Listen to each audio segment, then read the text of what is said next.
To VSM channel. VSM channel subscribe பண்ணாதவங்க subscribe பண்ணிக்கோங்க. பக்கத்தில் இருக்கிற பெல் பட்டனை கிளிக் பண்ணி பாருங்கள். இன்றைக்கி வந்து வெள்ளை குழி பணியாரம் செய்கிறதுக்காக ஏற்கனவே வெள்ளை பணியாரம் போட்டிருக்கேன். இப்போ வெள்ளை குழி பணியாரம் செய்கிறதுக்காக பச்சரிசி எடுத்துருக்குறேங்க. பச்சரிசி வந்து எடுத்து அது ஒரு 2 மணி நேரம் ஊறிடுது. இப்போ வந்து இந்த கிளாஸால் 2 கிளாஸ், இது ஒரு 150 கிராம் பிடிக்கும் இந்த கிளாஸு. இதால் 2 கிளாஸ் அரிசி எடுத்து ஊற வச்சுருக்கிறேன்.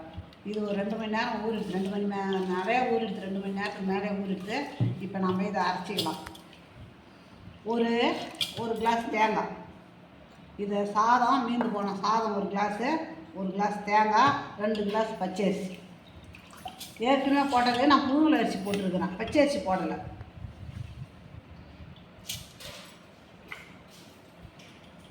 அரிசியை போட்டுக்கோங்க.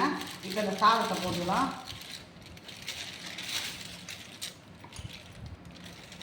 நம்ம வீட்டை மீந்த சாதம் இருக்குது இல்லைங்களா, மதியம் சாப்பிட்டு அந்த சாதம். இப்போ தேங்காய் பூ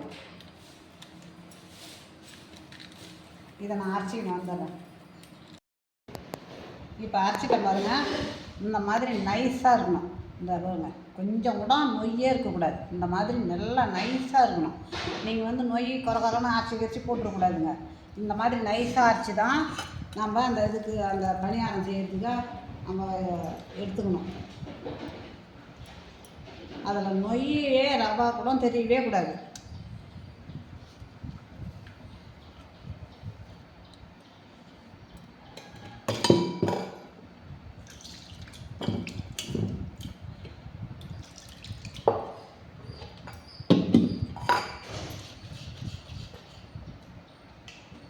இப்போ இதை நம்ம ஊற்றிக்கலாம். இப்போ இதுக்கு தேவையான உப்பு போட்டுக்கலாங்க.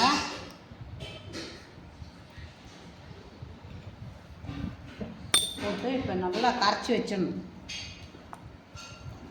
மாவு நல்லா ஒன்று சேர கரைச்சி மூடி வச்சிட்டோம்னா இது ஒரு 5-6 மணி நேரம் சென்னை எடுத்து பார்த்தா நல்லா புளிச்சு வந்துருக்கும். அதுக்கப்புறமா தான் நம்ம ஊற்றணும்.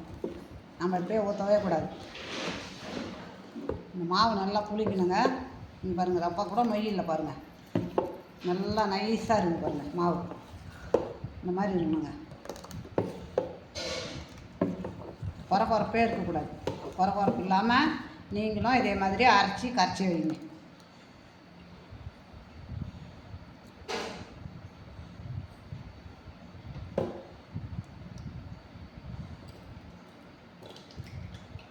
இப்போது நம்ம இதை மூடி வச்சிடலாம். இது ஒரு 5-6 மணி நேரம் புளிக்கட்டும். மூடி வச்சிடறோம். இதுங்க நல்லா புளிச்சிடுது பாருங்கள். ஒரு 6-7 மணி நேரம் 8 மணி நேரம் ஆகிடுது. நல்லா புளிச்சிடுது. இப்போ நம்ம இதுக்கு கொஞ்சமாக ஒரு சிட்டிகை சோடா உப்பு போட்டுக்கலாம்.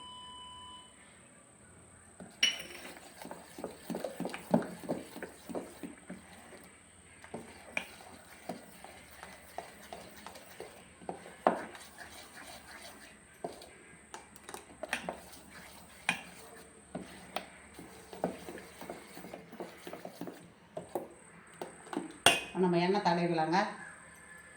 குழி பணியாரம் சட்டி வச்சுட்டேன், எண்ணெய் தடவிக்கலாம்.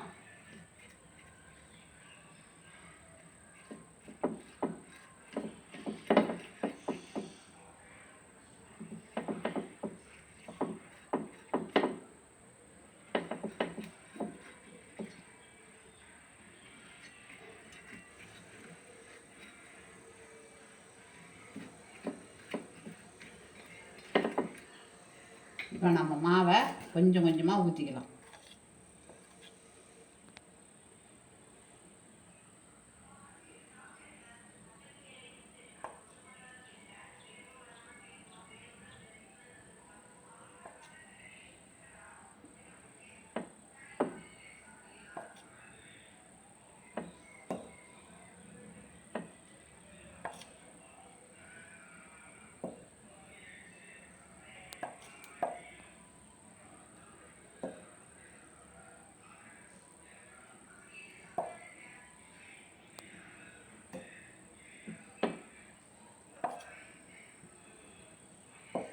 இந்த மாதிரி நம்ம ஊற்றி அழகாக எடுக்கலாம். இப்போ இது வேகட்டங்க, நான் மூடிடுறேன். அப்படியே நம்ம சிம்மில் வச்சு தான் வேக வைக்கணும். கொஞ்சம் வேகட்டும், எடுக்கிறேன், அப்புறம் பார்க்கலாம். நல்லா வெந்த பிறகு நான் எடுக்க பார்த்து பார்க்கலாம். மூடி எடுத்துடலாம். இப்போ நம்ம ஒன்று ஒன்றா எடுத்துடலாங்க. இந்த மாதிரி அழகாக இருக்குது பாருங்கள். இந்த மாதிரி தான் எடுக்கணும். இந்த மாதிரி தான் நம்ம ஊற்றி எடுக்கணும். இதுதாங்க வெள்ளைக்குழி பணியாரம். நம்ம எண்ணெயே ஊற்றலை, அப்படியே சும்மா தடவி தடவி தான் எடுத்தது. தடவி தடவி ஊற்றி தான் நம்ம வேக வச்சுருக்குறோம்.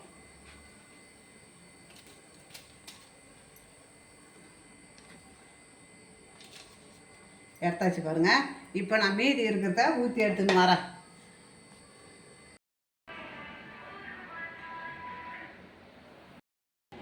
வெள்ளைக்குழி பணியாரம் செய்துட்டேங்க, ரெடி ஆகிடுச்சு பாருங்கள். இதே மாதிரி நீங்களும் செய்யுங்க. உங்களுக்கு பிடிச்சிருந்ததுன்னா எனக்கு லைக் பண்ணுங்கள், கமெண்ட் பண்ணுங்கள், சப்ஸ்கிரைப் பண்ணுங்கள்.